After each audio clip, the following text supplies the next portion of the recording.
नमस्कार,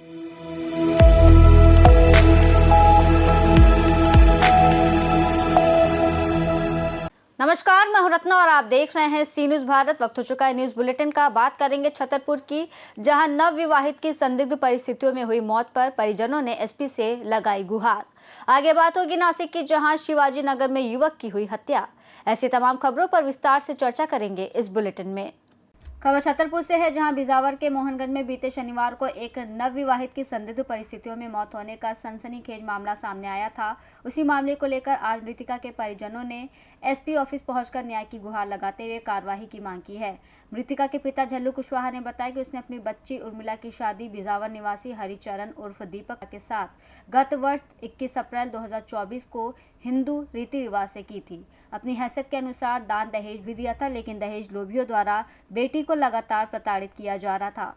वहीं शुक्रवार शनिवार के दरमियान रात बेटी उर्मिला के साथ दहेज लोभियों ने बेरहमी से मारपीट की और उसे मरणासन अवस्था में फांसी के फंदे लगा दिया। वहीं पीड़ित ने दहेज लोभियों पर कार्रवाई की मांग की है। इस अवसर पर बड़ी संख्या में कुशवाहा समाज के लोग मौजूद हैं। घटना हो गई आपकी? कपूरी कुशवाहा ग्राम आमखेरा से है, बुआ है लड़की की। इसके कारण हम लोग शादी में गए हुए थे, तो वहाँ निमंत्रण में थे। 10:30 बजे करीब उसके ससुर का फ़ोन आया। इनके ससुर का फ़ोन आया तो बेटी का नाम ले रहे, ये बेटी रेखा बेटी।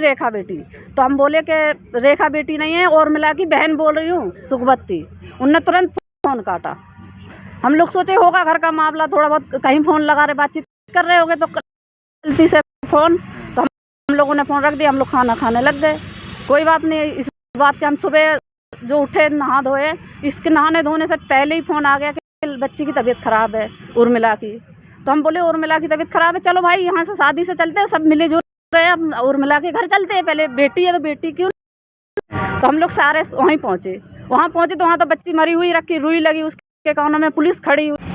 दादा क्या नाम है आपका, कहाँ से आए हो? हम आए श्रीमान ईसानगर थाना सींगोन, रहते हैं ससुराल में डप्पुई में। क्या नाम है आपका? झल्लू कुशवाहा। क्या मामला हो गया? ये हुआ गया कि बिजावर में हमने अपनी बच्ची की शादी करी थी।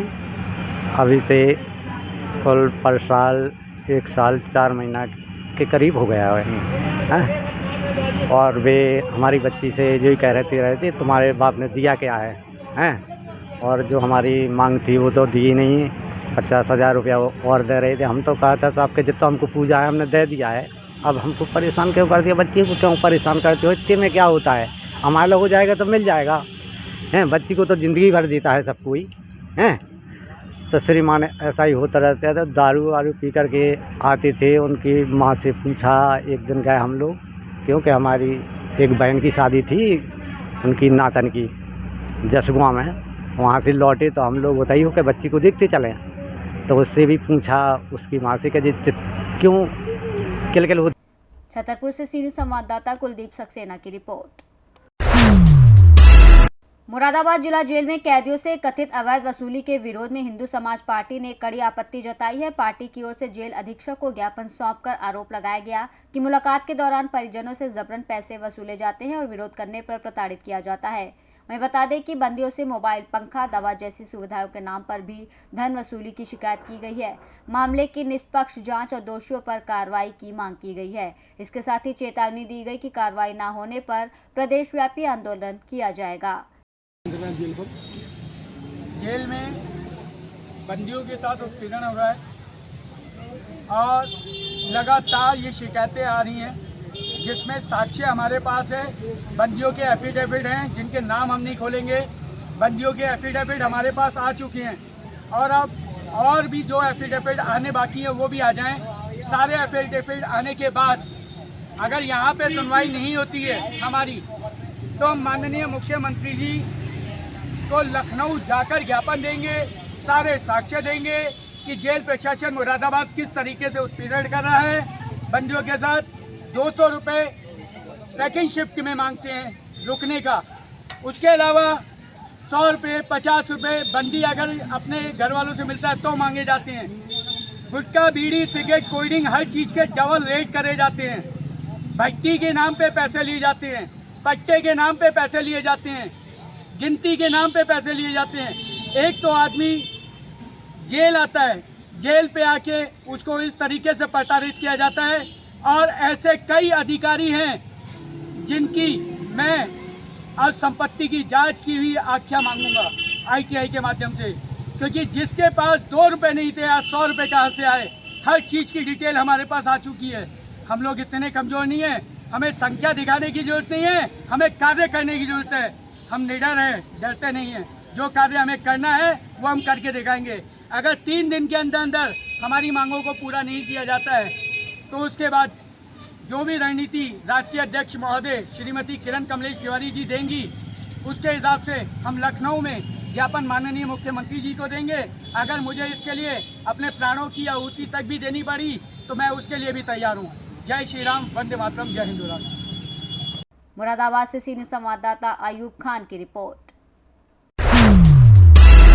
नासिक के गंगापुर पुलिस थाने के अंतर्गत शिवाजी नगर इलाके में सोमवार शाम करीब 7:30 बजे एक चौंकाने वाली घटना घटी। किसी अज्ञात व्यक्ति ने नसीम अकबर अली शाह नामक युवक की धारदार हथियार से हत्या कर दी। प्रारंभिक जानकारी के अनुसार नसीम के सिर और शरीर के अन्य हिस्सों पर चाकू से वार कर बेरहमी से हत्या की गई। हत्या के बाद उसके शव को फांसी के पहाड़ी के नीचे फेंक दिया गया। नासिक अकबर अली शाह के शव को तुरंत जिला सरकारी अस्पताल ले जाया गया। हालांकि डॉक्टर ने जांच के बाद उसे मृत घोषित कर दिया। हत्या का सही कारण अभी तक स्पष्ट नहीं है। गंगापुर पुलिस इस बात की जांच कर रही है कि हत्या प्रेम प्रसंग, आपसी विवाद या किसी अन्य कारण से की गई है। इस घटना के संबंध में नसीम के चचेरे भाई ने गंगापुर थाने में अज्ञात लोगों के खिलाफ मामला दर्ज कराया है। इस घटना से इलाके में हड़कंप मच गया है और एक बार फिर पुलिस गश्त व्यवस्था पर सवाल खड़े हो गए हैं। गंगापुर पुलिस तेजी से जांच कर रही है और उम्मीद है कि जल्द ही कोई बड़ा खुलासा होगा। क्या नाम है आपका? मेरा खातिर जमात शाह नाम है सर, और हमारा भतीजा था नसीम अकबर साहब, किसी ने उसको मार दिया है शाम को 7 बजे। आज के दिन समझ लो ये मंडे सोमवार के दिन शाम को शिवाजी नगर में। तो मुझे पुलिस वाले से सर लोग से यही वो है कि मतलब जो जिसने मारा है उसे जल्द से जल्द पकड़ के हमें इंसाफ दिलाइए। आपने पुलिस का अपडेट किया है क्या? और हमारे भतीजे सफिल्ला साहब वो कंप्लेंट किया है उधर जाके गंगापुर पुलिस चौकी में। आपको कैसे मालूम चला कि आपके भतीजे साथ ऐसा हुआ? मैं इधर रहता हूँ अपना सातपुर, उनका फ़ोन आया मुझे। फिर हम शिवाजी नगर जाके आए तो एम्बुलेंस में डाल के पुलिस वाले सिविल लेके आए। फिर मुझे ये हादसा तो मालूम पड़ा और सिविल आने के बाद में डॉक्टर साहब से पता चला कि वो ख़त्म हो गया लड़का। लड़के का नाम क्या है और क्या उम्र है उसकी? लड़का लगभग 20 साल के आसपास है और उसका नाम है नसीम साहब। नासिक से सीनियर संवाददाता प्रकाश खैरे की रिपोर्ट। पाकुड़ में नगर थाना क्षेत्र के बड़ी अलीगंज मोहल्ले में छापेमारी कर पुलिस ने भारी मात्रा में अवैध गांजे के साथ कारोबारी मोहम्मद नसीम आलम को गिरफ्तार किया है। गिरफ्तार नसीम आलम के घर से 3 किलो 375 ग्राम गांजा बरामद किया गया है। भारी मात्रा में गांजे के साथ एक कारोबारी के पकड़े जाने की जानकारी अनुमंडल पुलिस पदाधिकारी दयानंद आजाद ने पत्रकार सम्मेलन में दी। एसडीपीओ ने बताया कि एसपी को मिली गुप्त सूचना पर बड़ी अलीगंज के नसीम आलम के घर छापेमारी की गई, जिसमें अवैध गांजा बरामद हुआ है। छापेमारी में पुलिस निरीक्षक सहनगर थाना प्रभारी प्रयागदास बीडीओ समीर अल्फ्रेड मुर्मू मौजूद थे। पुलिस अधीक्षक महोदय को गुप्त सूत्रों से पता चला था कि बड़ी अलीगंज में जेल के ठीक पीछे किसी घर में मादक पदार्थ की खरीद बिक्री हो रही है। इस आशय का सूचना मिलने के बाद पुलिस अधीक्षक महोदय के द्वारा अनुमंडल पुलिस पदाधिकारी पाकुड़ के नेतृत्व में और प्रखंड विकास पदाधिकारी के नेतृत्व में सब इंस्पेक्टर पाकुड़ के नेतृत्व में एक छापामारी की गई और छापामारी में नसीम नाम के व्यक्ति के घर से, नसीम आलम उनका पूरा नाम है, उनके घर से बड़ी मात्रा में 3 किलो 373 ग्राम गांजा बरामद किया गया। और उसके बाद जो पुलिस की कार्रवाई होती है, विधिवत मजिस्ट्रेट जो वीडियो साहब थे उनके समक्ष जो है जब्ती सूची वगैरह बनाई गई, जो भी कार्रवाई होती है। और ये पाया गया कि नसीम इससे पूर्व भी पिछले साल 2024 में गांजा बेचने और खरीद बिक्री करने के ही आरोप में जेल गए थे। और ये अनुसंधान के क्रम में ये पाया गया है अभी तक कि ये पाकुड़ जिला के स्टॉकिस्ट थे। इनके द्वारा ही पूरे पाकुड़ में जो भी गांजा खरीद बिक्री करने वाले हैं उनको सप्लाई किया जाता था। इस तरह से पुलिस की है, पाकुड़ पुलिस की है बड़ी कार्रवाई। पाकुड़ से सी न्यूज़ संवाददाता पंकज भगत की रिपोर्ट। सिवनी मालवा में आज शनि जयंती और अमावस्या के विशेष संयोग पर श्रद्धालुओं ने उत्साहपूर्वक शनि महाराज की पूजा अर्चना की। शहर के विभिन्न मंदिरों में तेलाभिषेक, हवन, सुंदरकांड, महाआरती और भंडारे जैसे धार्मिक कार्यक्रम आयोजित हुए, जिनमें भक्तों की भारी भीड़ उमड़ी और दिन भर आस्था का माहौल बना रहा। सिवनी मालवा से सी न्यूज़ संवाददाता संतोष चंदेल की रिपोर्ट। फिलहाल इस बुलेटिन में बस इतना ही। देश और दुनिया की तमाम बड़ी खबरों के लिए देखते रहिए सी न्यूज़ भारत।